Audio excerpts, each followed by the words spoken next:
हो गई माता जी। ओम ज्ञानतिमिरान्धस्य ज्ञानाञ्जनशलाकया चक्षुरुन्मीलितं येन तस्मै श्रीगुरुवे नमः। श्रीचैतन्यमनोभीष्टं स्थापितं येन भूतले स्वयं रूपकदा मह्यं ददाति स्वपदान्तिकं। वन्देऽहं श्रीगुरुं श्रीयुतपरिकमलं श्रीगुरुं वैष्णवांश्च श्रीरूपं साग्रजातं सहगणरघुनाथान्वितं सद्गुरुं सादयित्वं सावधूतं परिजनसहितकृष्णचैतन्यदेवं श्री राधा कृष्ण पादान सहगण ललिता श्री विशाखान्वितांश्च। हे कृष्ण करुणा सिंधु दीनबन्धु जगत्पते गोपेश गोपिका कान्त राधा कान्त नमोस्तुते। तप्त काञ्चन गौरांगी श्री राधे वृंदावनेश्वरी विश्वभानुसुते देवी प्रणमामि हरिप्रिये।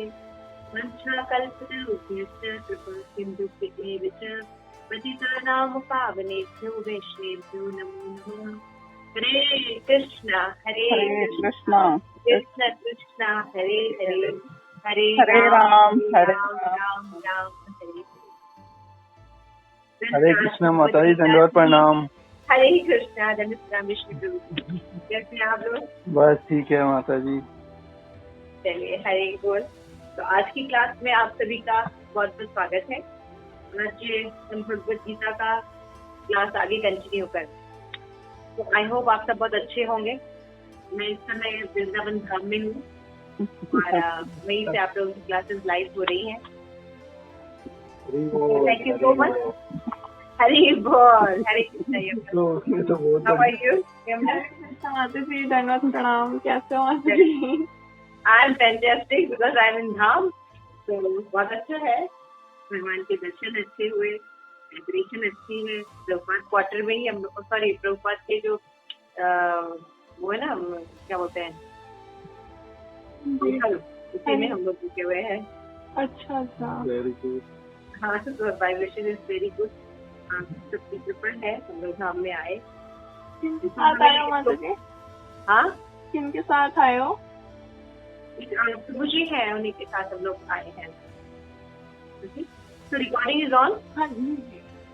Shloka number 63, 54 52, right?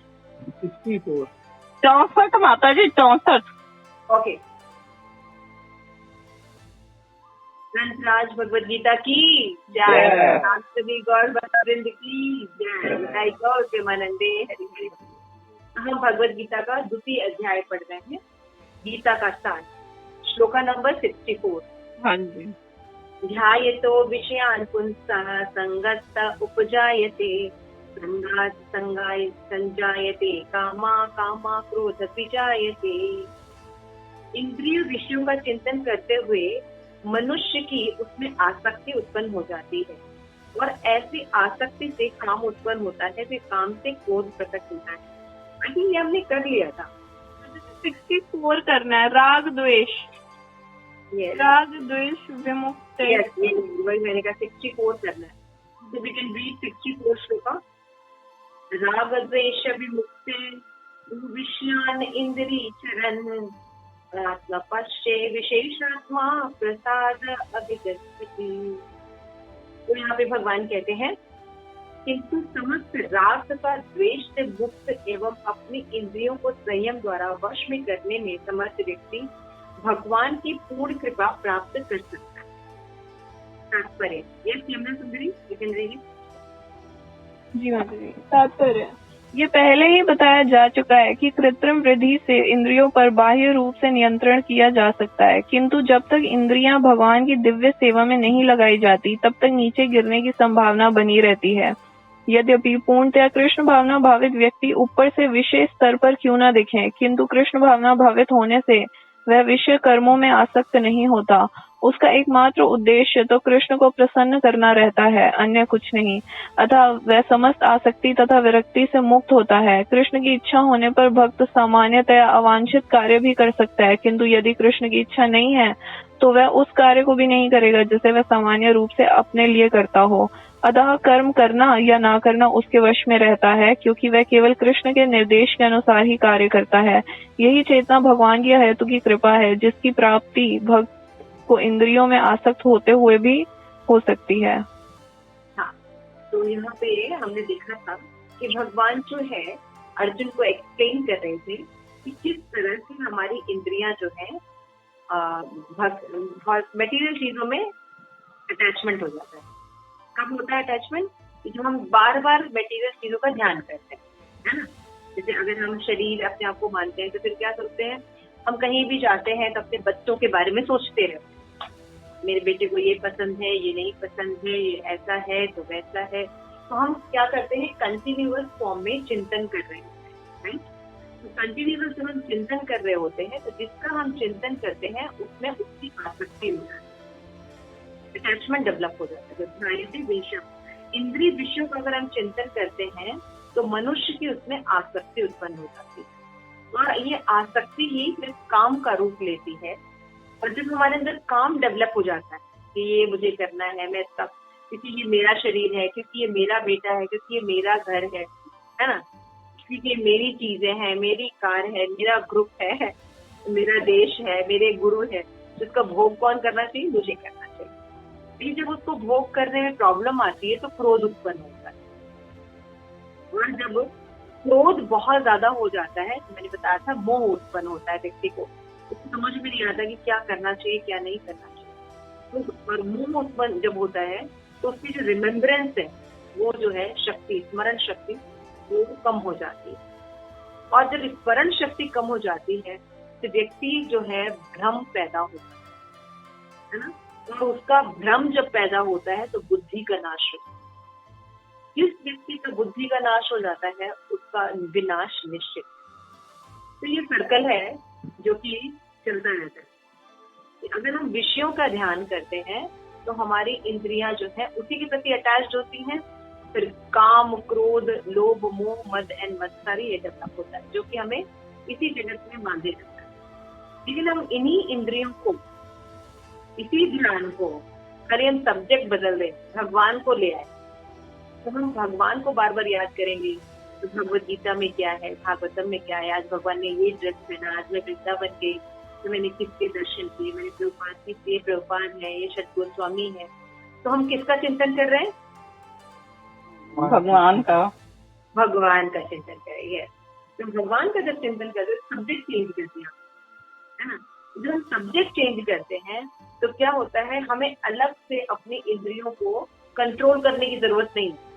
जब हम भक्ति करते हैं तो ऑटोमेटिकली हमारी इंद्रियां कंट्रोल हो जाती है ना, वो नई अटैचमेंट हो जाती। क्योंकि अब मान लीजिए जैसे अभी हम लोग नीचे गए श्री प्रभुपाद के मंदिर में, एक बार गोविंदास ने भगवान का प्रसाद लिया, आपको बाहर का कहीं भी खाने का मन है, क्यों? क्योंकि यहाँ पे भगवान का प्रसाद है, वो भगवान को ऑफर होता है। बाहर ये सब चीजों का ध्यान नहीं रखा है। तो जब हम एक उत्कृष्ट रस लेने लगते हैं तो निम्न रस अपने आप छूट जाता है। तो ये नियम है। तो यहाँ पे भगवान समझा रहे हैं कि अगर हमें इस दुनिया से मुक्त होना है, इस जगत से मुक्त होना है, तो हमें विषय बदलने पड़ेंगे। अगर हम विषय के शरीर ही रखेंगे, अपने शरीर संबंधित लोगों को ही रखेंगे, तो इनका नाश होने वाला है। क्योंकि ये नियम है, ये चेंज होता है, शरीर जो है ये चेंज होता है। लेकिन हम आत्मा है और भगवान के अंश है, ये नहीं चेंज होता, ये शाश्वत है। तो जब हम खाली सब्जेक्ट बदल दें तो हम भगवत धाम जा सकते हैं। इसे थोड़ा ना भक्तों का एसोसिएशन करना चाहिए, धीरे धीरे एसोसिएशन करना चाहिए, चैंटिंग करनी चाहिए, हरे कृष्णा कृष्ण कृष्ण हरे हरे, हरे राम राम राम हरे हरे। सुंदर विग्रह दर्शन कीजिए, सुंदर लोगों से मिलिए, सुंदर डांस देखिए, रथ यात्रा देखिए। तो क्या होगा, मटेरियल वर्ल्ड की किटी पार्टी अच्छी नहीं लगेगी, है ना।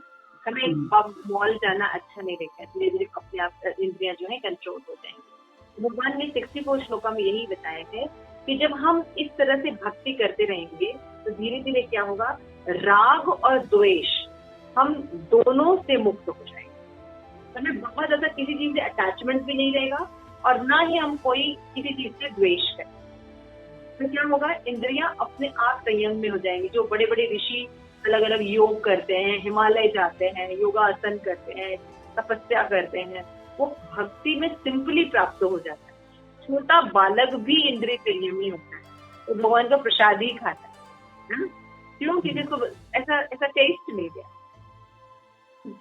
इंद्रियां भगवान की सेवा में लग जाती हैं तो क्या होता है, भगवान की पूर्ण कृपा प्राप्त हो जाती है और वो अपनी इंद्रियों को संयम कर सकता है। तो श्री प्रभुपाद लिखते हैं कि अगर हम आर्टिफिशियल तरीके से इंद्रियों को रोकने की कोशिश करें, जैसे योगा कर रहे हैं, हम देखेंगे ही नहीं, हम कितने दिन तक चलेंगे, क्योंकि इंद्रियों का काम जो है देखना, तो आंख कितनी देर तक बंद कर सकते हैं। लेकिन अगर हम इंद्रियों को भागवत पढ़ने में, गीता पढ़ने में, भक्तों का संग करने में, भगवान को देखने में, भगवान की बुक देखने में, इन सब चीजों में जब हम लगाने लगे तो क्या हो गया, इंद्रियां इतने सुंदर टेस्ट देखेंगी कि मटेरियल वर्ल्ड की जो लड़कियां हैं वो उससे अच्छी नहीं लगती है, अट्रैक्शन अच्छा नहीं लगेगा, हमें राधा रानी अच्छी लगे, कृष्ण अच्छे लगे, गौरनीताई अच्छे लगे, है ना।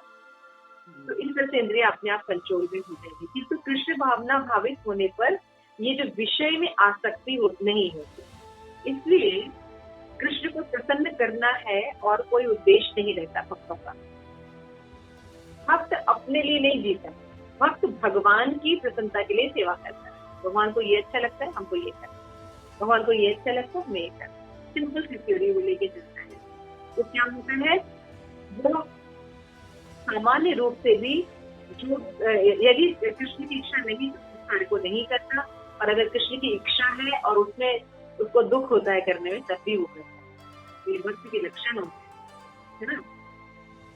जैसे कि आपको सुबह 4 बजे उठना नहीं पसंद, लेकिन आप भक्तों के साथ आए हैं, तब कहेंगे चलो भगवान को अच्छा लगे तो हम भी उठ जाते हैं। तो क्या कर रहे हैं आप, भगवान की प्रसन्नता के लिए एक कार्य नहीं पसंद है सब भी कर रहे हैं। तो उससे क्या होता है, हमें भगवान की कृपा प्राप्त होती है। तो भगवान के निर्देश अनुसार ही करना चाहिए, यही मनुष्य जीवन की सार्थकता है। तो यही चेतना भगवान की अहित की कृपा, भगवान में मन लगा हो किसी व्यक्ति का तो उससे भगवान की ही कृपा। बिना भगवान की कृपा से किसी का मन नहीं लग सकता। भक्ति इंद्रियों को भगवान की सेवा में नहीं लगाया और चंचल होती है। तो जब भगवान की कृपा होती है और जीव चाहता है तो क्या होता है, उसकी इंद्रियां हायर टेस्ट में लग जाती है, तो लोअर टेस्ट अपने आप छूट जाता है, ऐसा होता है। ठीक है, तो जिससे भक्त की इंद्रियों में आसक्त नहीं होता।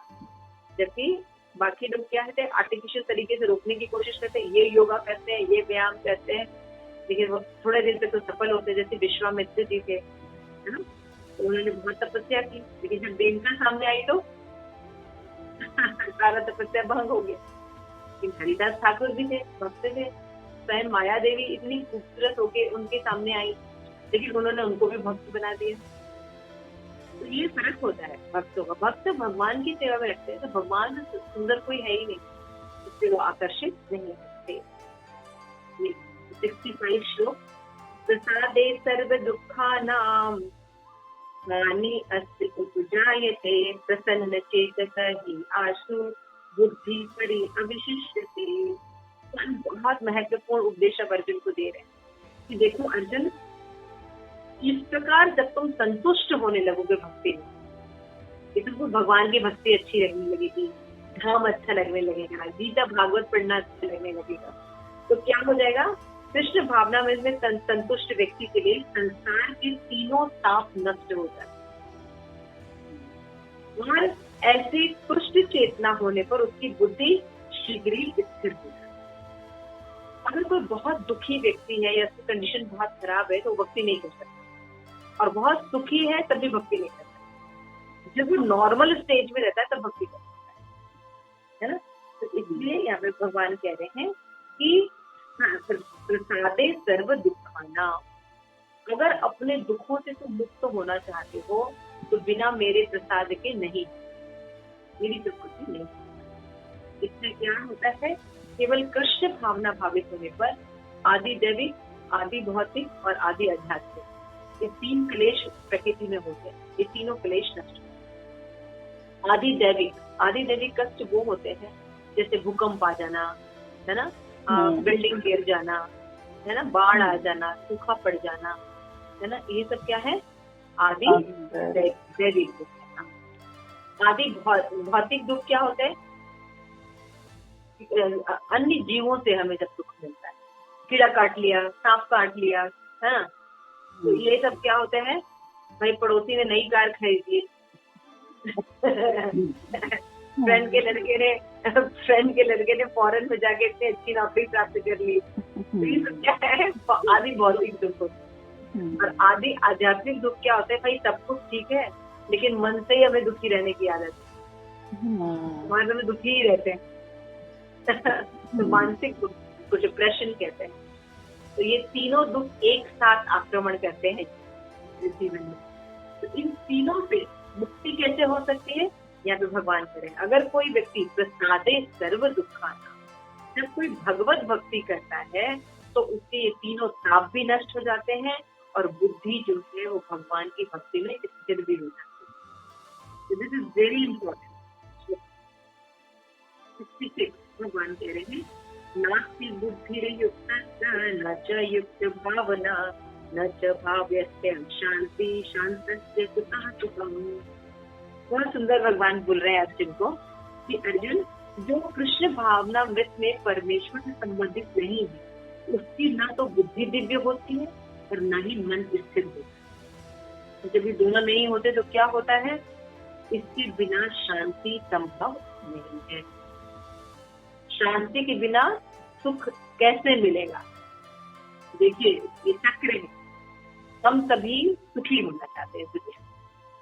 क्यों विषय होता है? हाँ जी, बिल्कुल सही बात। हाँ, सुखी होना चाहते हैं, राइट? तो सुखी की यहाँ पे भगवान एक फॉर्मूला दे रहे हैं कि कैसे सुखी हो सकते हैं। कि जो व्यक्ति भगवान से संबंधित नहीं है, कृष्ण की भक्ति नहीं करता, देवी देवताओं की पूजा करता है, तब भी वो संतुष्ट नहीं, क्योंकि हम भगवान के अंश है। देवी देवताओं की जब हम भगवान की भक्ति करते हैं तो आत्म सुख प्राप्त होता है। जो कृष्ण के परमेश्वर से संबंधित नहीं है और न ही उनकी बुद्धि दिव्य हो सकती है, न ही मन स्थिर है। तो जब बुद्धि दिव्य नहीं है और मन स्थिर नहीं है तो शांति कैसे मिलेगी? मन बेचैन रहेगा उसका। तो जब शांति नहीं तो सुख कहाँ से आएगा? इसके उत्तर प्रभु जी पढ़िए इसकी तात्पर्य। कृष्ण भावना भावित हुए बिना शांति की कोई संभावना नहीं हो सकती। अतः 5वें अध्याय में 5.29 इसकी पुष्टि की गई है कि जब मनुष्य यह समझ लेता है कि कृष्ण ही यज्ञ तथा तपस्या के उत्तम फलों के एकमात्र भोक्ता हैं और समस्त ब्रह्मांड के स्वामी हैं तथा वे समस्त जीवों के असली मित्र हैं, तभी उसे वास्तविक शांति मिल सकती है। अतः यदि कोई कृष्ण भावना भावित नहीं है तो उसके मन का कोई अंतिम लक्ष्य नहीं हो सकता। मन की चंचलता का एकमात्र कारण अंतिम लक्ष्य का अभाव है। जब मनुष्य को यह पता चल जाता है कि कृष्ण ही भोक्ता, स्वामी तथा सबके मित्र हैं, तो स्थिर चित्त होकर शांति का अनुभव किया जा सकता है। अतः जो कृष्ण से संबंध न रखकर कार्य में लगा रहता है, वह निश्चय ही सदा दुखी और अशांत रहेगा, भले ही वह जीवन में शांति तथा आध्यात्मिक उन्नति का कितना ही दिखावा क्यों ना करे। कृष्ण भावना भरत स्वयं प्रकट होने वाली शांतिमयी अवस्था है, जिसकी प्राप्ति कृष्ण के संबंध से ही हो सकती है। हाँ, यह प्रभुपाद बहुत अच्छे से समझा रहे हैं कि शांति किसको मिल सकती है? जो भगवान कृष्ण की भक्ति है। दूसरे भगवान की कृष्ण की भक्ति से होता क्या है? भगवान कृष्ण की भक्ति करने पर जीव को ये पता चलता है कि मैं मनुष्य हूँ और मनुष्य जीवन का लक्ष्य है भगवत प्रेम प्राप्त करना। आहार, निद्रा, भय, मैथुन ये पशु जीवन के काम। मटेरियल नॉलेज देने में बताता है रोटी, कपड़ा और मकान ही हमारी प्रॉब्लम। लेकिन हमारी प्रॉब्लम रोटी, कपड़ा, मकान नहीं है, ये शरीर की प्रॉब्लम। हम शरीर नहीं है, तो हमारी प्रॉब्लम है जन्म, मृत्यु, बुढ़ापा, बीमारी, ये हमारी प्रॉब्लम। इससे कैसे निकलेंगे? इससे निकलने के लिए हमें कृष्ण भक्ति ही करनी पड़ेगी, तभी निकल सकते। तो अंतिम लक्ष्य के बारे में पता नहीं। हम जब किसी की भक्ति करते हैं तो हमें अंतिम लक्ष्य नहीं पता कि मनुष्य जीवन किस लिए मिला है। जब हम कृष्ण भक्ति करते हैं तब हमें पता चलता है कि हम शरीर नहीं, आत्मा है और भगवान के हैं। और उनका प्रेम प्राप्त करना मनुष्य जीवन का लक्ष्य है, न कि रोटी कपड़ा और मकान। रोटी कपड़ा मकान, आहार निद्रा भय मैथुन, ये पशु जीवन के काम है। तो मनुष्य जीवन में भी अगर केवल हम यही कर रहे हैं तो हम द्विपाद पशु हैं।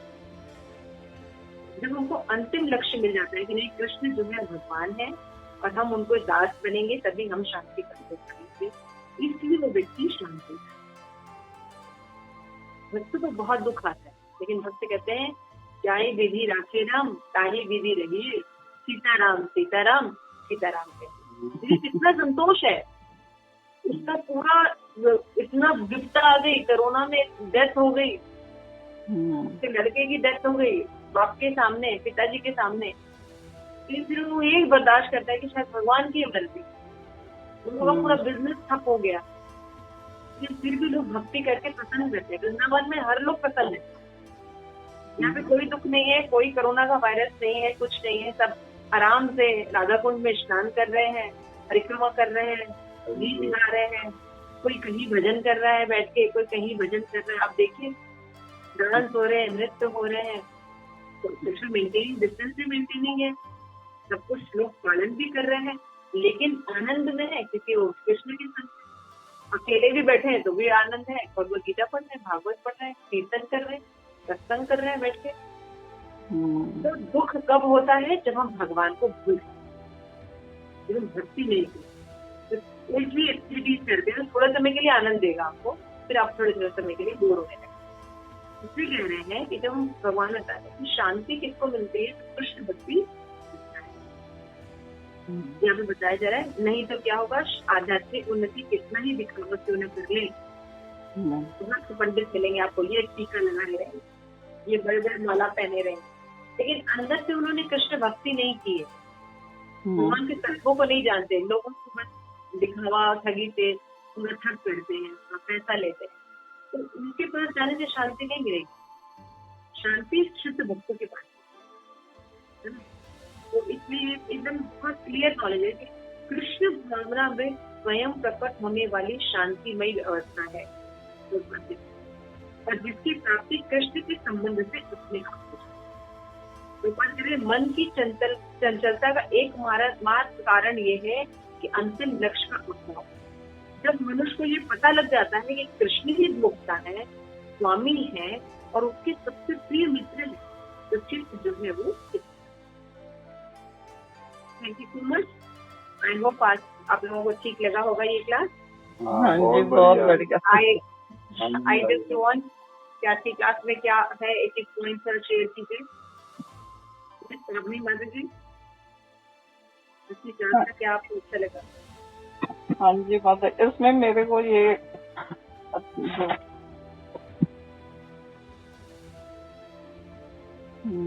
इसमें ये है कि भगवान कि हमारी मतलब इंद्रियां हम दिखावा करें, जब तक हम कृष्ण भावना भावत में नहीं रहेंगे तो हमारी इंद्रियां भगवान की दिव्य सेवा में नहीं होगी, तो हम मतलब कि हम कितना भी दिखावा करते रहेंगे ना, मगर हम मतलब वो कंट्रोल नहीं कर सकते। हाँ, और तो हाँ जी, कि भगवान कृष्ण की सेवा करने पर इंद्रियां अपने आप कंट्रोल में हो जाती हैं। हाँ हाँ जी। यस, यमुना सुंदरी हरे कृष्ण जी। मतलब जैसे आप बता रहे थे कि मन जो है वो भगवान में नहीं लग सकता जब तक भगवान की ही कृपा ना हो, और मन हमेशा चंचल तब तक बना रहता है जब तक उसको मतलब लक्ष्य नहीं पता होता, कि तब तक वो चंचल वाला स्वभाव अपना बनाए रखता है। तो जो लक्ष्य, जब हम कृष्ण प्रेम जो मनुष्य जीवन का लक्ष्य है, तो फिर उसको शांत होता है।